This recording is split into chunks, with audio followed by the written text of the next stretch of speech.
2005, c'était une année très mitigée parce que je pense que le gouvernement a commis d'énormes erreurs.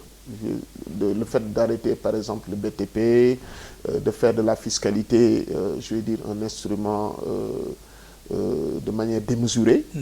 Le fait également d'avoir un discours qui n'est pas apaisé, ça a eu des effets sur l'économie. Le fait également que des capitaines d'industrie se sont retrouvés en prison également a eu des effets sur l'économie. Et également l'absence d'engager des réformes structurelles majeures sur le plan d'éducation, par exemple sur le plan des infrastructures, de lancer de nouveaux projets, etc. Alors, et donc, 2025, l'État du Sénégal a commis une erreur qui est d'arrêter le BTP et les différents chantiers, ce qui a asphyxié un peu l'économie, qui a fait que le PIB s'est contracté à des niveaux sans précédent. La production le produit intérieur brut s'est contracté de manière sans précédent. Également, la dette s'est envolée. Le PIB, le ratio dette publique sur PIB, certains disent 119, bon 132, ça dépend. Mais 2025 a été une année très chaotique sur le plan économique au Sénégal. Maintenant, pour changer en fait dans une dynamique heureuse, une perspective heureuse, je pense qu'il faut commencer déjà par restaurer la confiance. Restaurer la confiance pour booster le financement interne de l'économie. Mamadou, je vous rappelle que nous sommes dans une économie dominée par le secteur tertiaire, dont la majorité des Sénégalais sont dans le secteur primaire. Aujourd'hui, quand vous prenez la population active au Sénégal, on est un peu plus de 6 millions, ou bien en tout cas 11 millions aussi de Sénégalais en âge de travailler, mais 6 millions de Sénégalais qui sont dans la population active. 70% de cette population active travaillent dans le secteur primaire. Et le secteur primaire ne produit que 15% du PIB, ne contribue qu'à 15% du PIB. Donc tu as des millions de Sénégalais qui ont une productivité qui est très faible. Ça, c'est un problème. Deuxième problème, le financement de l'économie. Le secteur primaire ne concentre que 2% du financement bancaire de notre économie. Et c'est un secteur qui emploie des millions de Sénégalais. Alors, quand vous prenez 2% de financement pour un secteur aussi important comme l'agriculture, la pêche et l'élevage, vous comprendrez pourquoi il n'y a pas d'industrialisation. Parce que le secteur primaire aujourd'hui est quasiment inexistant. En tout cas, sa productivité est très faible.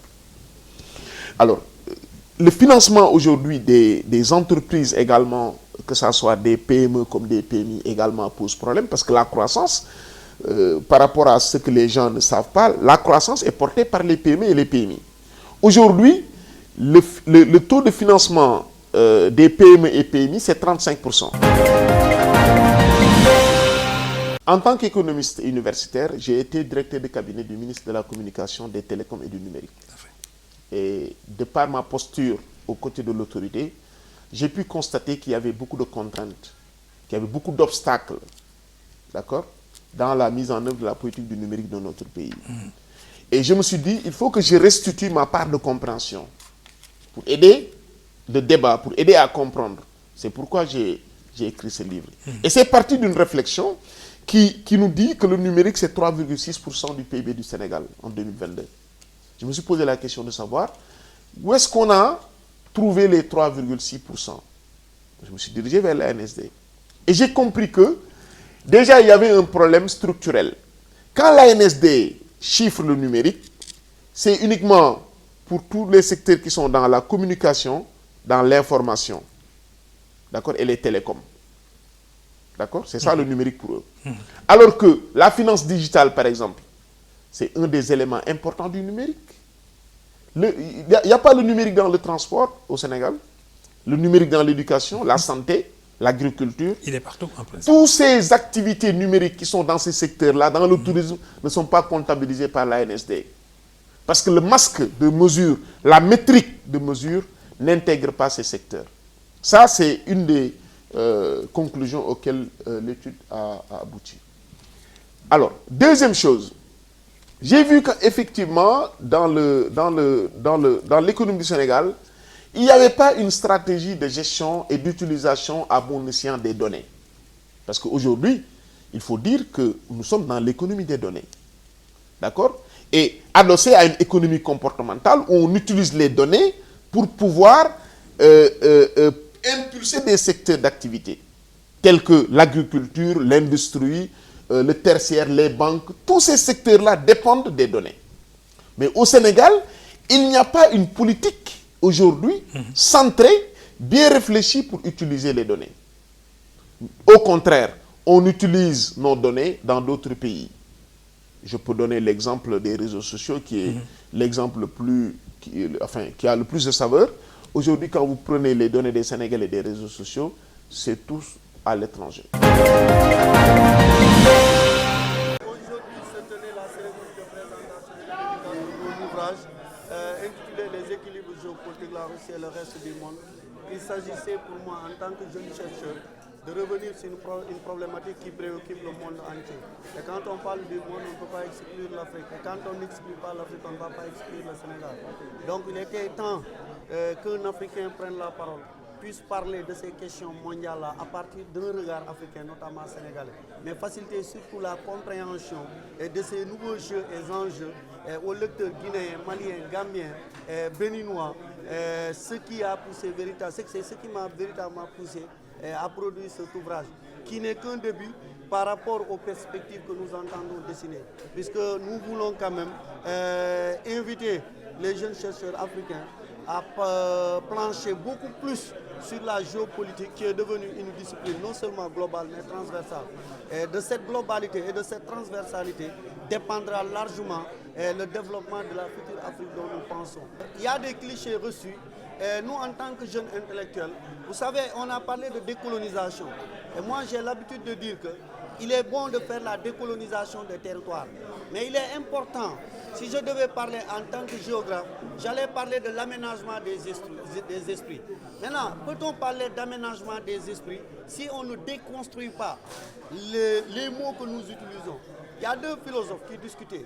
L'un disait que ici, rien n'est dit, tout est redit.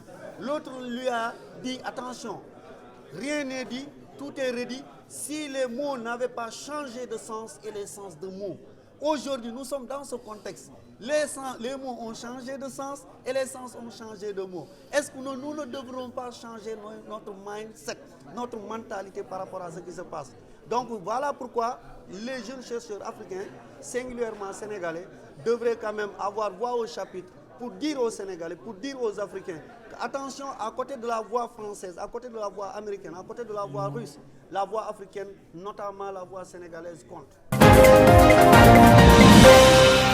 C'est un vent d'optimisme qui souffle sur l'Union Tawfekh, forte de son ancrage dans 4 régions et 11 départements. L'organisation qui fédère déjà 300 organisations de producteurs et 32 coopératives confirme son statut de poids lourd agricole. Cette année, on a contractualisé 10 000 tonnes de mil avec l'agro-industrie sur une convention de partenariat tripartite. Le mil a dépassé aujourd'hui les statuts de culture vivrière. Cette année, elle a enregistré des rendements records pour le mil. Une prouesse qui ne passe pas inaperçue auprès des partenaires stratégiques. Le Fonds national de développement agro-silvopastoral FNDASP a d'ores et déjà annoncé vouloir passer à la vitesse supérieure. Son objectif, renforcer la disponibilité des semences de qualité pour transformer cet essai de booster durablement la production nationale. Cet accompagnement ne date pas de maintenant parce que si vous allez dans la zone du bassin arachidier et dans les autres zones, nous sommes en train d'accompagner dans le financement des services agricoles. Les services agricoles, c'est tout ce qui est recherche, formation, conseil, mais également appui à l'organisation des acteurs. Et quand on parle d'organisation des acteurs, c'est aussi bien les acteurs de la production, les producteurs, mais les transformateurs et les commerçants. Ça permet de consolider les relations donc de partenariat, les relations contractuelles, pour faire de telle sorte qu'on puisse vraiment avoir une meilleure productivité, une meilleure transformation et une disponibilité en qualité et en quantité donc des produits transformés, les produits locaux. L'Union Tawfekh ne compte pas s'arrêter en si bon chemin. Lors de l'Assemblée générale tenue à Kaolack, l'organisation a acté l'élargissement de sa zone d'intervention pour accueillir de nouvelles coopératives impatientes de rejoindre l'aventure.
Aujourd'hui, on est là avec donc beaucoup de médecins, plus d'une dizaine de médecins, et aussi 15 à 17 entreprises qui sont là. Donc les médecins sont là pour les consultations médicales gratuites avec distribution donc, de médicaments.